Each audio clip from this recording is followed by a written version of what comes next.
আসসালামু আলাইকুম গাইস। আশা করি আপনারা সবাই অনেক ভালো আছেন এবং আপনাদের দোয়া এবং আমিও অনেক ভালো আছি।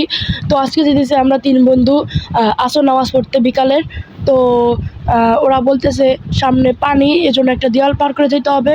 তো আমি বললাম কি সমস্যা নাই, বৃষ্টির কারণে পানি বন্যা হয়ে গেছে, তো আমাদের দেওয়াল পার করতে হবে। তো আমরা অলরেডি দেওয়ালের কাছে প্রায় চলে আইছি। তো দেওয়াল পার করার পর এই আমাদের মসজিদটা, তো এখানে একটাই ভয় লাগতেছে, রাসেল ভাইপারকে নিয়ে যদি রাসেল ভাইপার থাকে তাহলে অনেক বিরাট সমস্যা।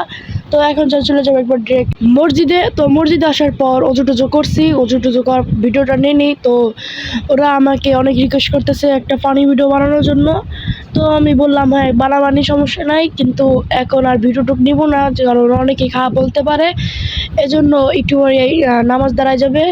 তো নামাজ শেষ করার পর এখন আমরা সবাই যেতেছি ফানি ভিডিও বানানোর জন্য। আর যদি ভিডিওটা ভালো লাগে চ্যানেলটিকে সাবস্ক্রাইব